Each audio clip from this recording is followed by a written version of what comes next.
नमस्कार, आदाब। आप देख रहे हैं खबर अड्डा और मैं हूं आपके साथ सुम्बुलीरम। दोस्तों, बिहार में कैसा सियासी उठापटक चालू है ये आप सभी जानते हैं। हर दिन कोई ना कोई खबर बिहार से निकलकर सामने आ रही है और सभी की नजरें फिलहाल नीतीश पर टिकी हुई हैं। मगर दोस्तों, इस पूरे उथल पुथल में जो सबसे ज्यादा परेशान है वो है भारतीय जनता पार्टी, क्योंकि उसके सहयोगी ही उसका पंगु बना रहे हैं, उसकी इच्छा के विरुद्ध काम कर रहे हैं, जिससे भाजपा की नींद उड़ी हुई है। अभी कल की ही बात है जब पशुपति पारस ने भाजपा को झटका दिया, नीतीश और लालू को इकट्ठा करने का न्योता भेजकर, और आज जीतन राम मांझी, जिनकी नीतीश से बिल्कुल नहीं बनती, कांटे की टक्कर रहती है, उन्होंने अब एक ऐसा बयान दे दिया है जिससे भाजपा को दूसरा झटका लग गया है। और झटका तो छोड़िए, मांझी ने सीधा सीधा अमित शाह को चैलेंज कर दिया है, बल्कि पूरी भाजपा को चैलेंज कर दिया है। जी हां दोस्तों, तो ऐसा क्या कह दिया जीतन राम मांझी ने जिससे जबरदस्त हलचल मच गई है। नीतीश से जो कभी पराये हो गए थे वो अब अपने से लग रहे हैं। तमाम पहलुओं पर आज वीडियो में बात करेंगे, तो आप अंत तक हमारे साथ जरूर बने रहिएगा। दोस्तों, बिहार के अंदर जहां पशुपति पारस एनडीए का साथ छोड़ चुके हैं और नीतीश के करीबी बन गए हैं, चारों तरफ यही चर्चा है। और देखिए, आखिरकार वही हो रहा है जिसका डर भाजपा को हमेशा से था। ऐसे तो भाजपा के लक्षण बिल्कुल तानाशाही वाले हैं, जिससे वो अपने सहयोगी दलों पर दबाव बनाता है। मगर इस बार बाजी पूरी तरह से पलट भी सकती है, क्योंकि उसके सहयोगी दलों ने बवाल मचा दिया है। पहले पारस और अब मांझी। एक तरफ दिल्ली में पारा हाई है तो दूसरी तरफ बिहार में भी चाणक्य टीम की बैंड बजा रखी है। सबसे पहले ये खबर देखिए जिससे भाजपा आलाकमान की टेंशन बढ़ना तो लाजमी है, क्योंकि दोस्तों पशुपति पारस दही चूड़ा भोज करेंगे, लालू नीतीश के साथ गवर्नर को भी बुलाएंगे। सुन रहे हैं आप दोस्तों, पशुपति पारस जिन्होंने हाल में एनडीए से दूरी बनाई है, अब वो लालू और नीतीश के करीब होते जा रहे हैं। और ऐसा होते हुए देखिए, उन्होंने एनडीए के साथ ही दुश्मनों वाला काम कर दिया है। नीतीश लालू को दही चूड़ा के आड़ में इकट्ठा करवा रहे हैं, क्योंकि दोस्तों जहां एक तरफ लालू यादव के बयान या ऑफर के बाद से भारी घमासान तो मचा हुआ है, और लालू यादव ने नए साल की शुरुआत में खुला ऑफर भी दे दिया था नीतीश को, तो इतना तो साफ है कि बीजेपी कहीं से भी नहीं चाहती होगी कि लालू और नीतीश आमने सामने आए या उनकी मुलाकात हो पाए, क्योंकि आप जानते हैं कि बात करने से ही बात बनती है। खैर, वो अलग बात है कि सियासत में गुपचुप मुलाकात का दौर भी काफी चलता है। क्या पता मुलाकात होने के बाद ही बिहार में जनता को और साथ ही पूरे देश को ये जोड़ी सरप्राइज दे दे। ये सभी अटकलें तो चलती रहेंगी, लेकिन अब जो पक्की बात है वो ये है कि नीतीश और लालू की मुलाकात बिल्कुल तय है। तो एक तरफ कल पारस ने ये खेला किया, और आज देखिए जीतन राम मांझी ने नीतीश कुमार के दिल की बात सार्वजनिक तौर पर कह दी है।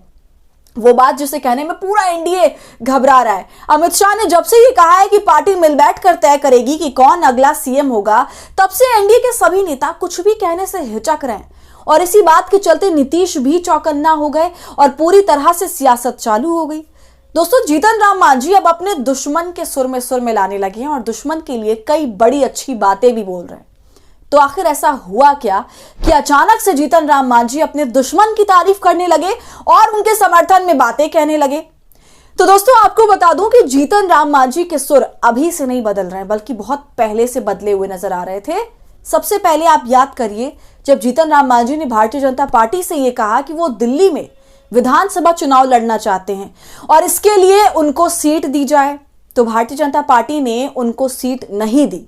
तो मांझी ने ऐलान कर दिया कि हम दिल्ली में अकेले चुनाव लड़ेंगे, और इसके बाद जीतन राम मांझी ने जो बयान दिया है वो बयान सीधे सीधे अमित शाह के बयान का खंडन करता है। दोस्तों, याद करिए 16 दिसंबर 2024 को, जैसा कि मैंने पहले बताया, अमित शाह ने एक न्यूज चैनल के शो में बैठकर बिहार के अपकमिंग मुख्यमंत्री के सवाल पर यह कहा था कि ये तो पार्लियामेंट्री बोर्ड का फैसला है और पार्लियामेंट्री बोर्ड नतीजों के बाद इसको तय करेगा। और फिर यही वो दिन था जब से नीतीश की नाराजगी शुरू हुई, और उसके बाद अंबेडकर वाला सारा माजरा शुरू हो गया, जिसने नीतीश को नाराज रहने के मजीद वजहात दे दिए। दोस्तों, मांझी और नीतीश का रिश्ता बहुत पुराना है, और मांझी को आज से 10 साल पहले जिसने मुख्यमंत्री बनाया था वो किंग मेकर नीतीश कुमार ही थे। लेकिन फिर जब गद्दी से उतरने की बात आई, तब नीतीश और मांझी के रिश्तों में खटास आ गई और वो नई पार्टी बनाकर भाजपा के साथ मिल गए। एनडीए सरकार में मंत्री भी हैं फिलहाल, और चूंकि वो दलित समाज से आते हैं तो बिहार में अच्छी खासी पकड़ है उनकी इस समाज पर। और अब देखिए, जिनसे वो कुछ वक्त पहले एक दुश्मनी साझा करते थे, आज उन्हीं के लिए बैटिंग कर रहे हैं और साफ कह रहे हैं कि नीतीश कुमार ही बिहार के मुख्यमंत्री बनेंगे। जी हां दोस्तों, देखिए इस पर खबर भी मौजूद है। हम समझते हैं कि नीतीश कुमार, पटना में बैठकर मांझी ने भी बता दिए अपने इरादे। आगे लिखा है, जीतन राम मांझी तेजस्वी यादव के बयान पर अपनी प्रतिक्रिया दे रहे थे।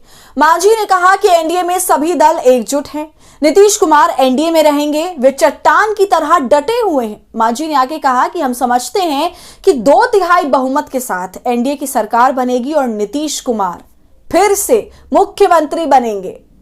तो सुना आपने दोस्तों, इस बयान के बाद अब यह सवाल उठता है कि मांझी क्यों खुलकर इस बात को कह रहे हैं कि नीतीश कुमार ही मुख्यमंत्री बनेंगे। तो आपको बता दूं कि जाहिर सी बात है, आप सोच कर देखिए, अगर भारतीय जनता पार्टी ये कहती है कि हम जीतन राम मांझी को मुख्यमंत्री बनाएंगे सपोज, तो क्या मांझी मना कर देंगे? नहीं मना करेंगे। लेकिन दरअसल भारतीय जनता पार्टी पर एक तरह का दबाव बनाने की कोशिश की जा रही है। जी हां, क्योंकि जो ये तमाम सहयोगी दल हैं, मांझी, उपेंद्र कुशवाहा से लेकर नीतीश के जितने भी पुराने सहयोगी हैं उन तक, इन सभी को ये लगता है कि अगर वो फिलहाल नीतीश की छत्र छाया में रहेंगे तो वो सेफ रहेंगे, और अगर भारतीय जनता पार्टी का मुख्यमंत्री बन गया तो फिर वो अपनी मर्जी से, अपने तरीकों से बिहार को चलाएगा। बिहार में बिहारी की जगह गुजरात लॉबी का डंडा चलने लगेगा, जिससे कि इन सहयोगी दलों की इतनी सुनवाई नहीं हो पाएगी। और यही वजह है कि अब देखिए, एक के बाद एक बिहार का सियासी समीकरण बदलता जा रहा है। नीतीश को बरकरार रखने के लिए सभी सहयोगी दल एकजुट हो रहे हैं। पशुपति पारस ने एनडीए छोड़ दिया। इतनी दुश्मनी और गहमा गहमी होने के बावजूद लालू ने नीतीश को खुला ऑफर दिया, और अब जीतन राम मांझी का ऐसा बयान देना सारी स्थिति को साफ करता है। और देखिए दोस्तों, मांझी का नीतीश के पाले में खड़ा होना अमित शाह के बयान को भी एक तरह से काटता है। अमित शाह ने जो बात कही थी उससे अलग राय रखते हुए मांझी नजर आ रहे हैं।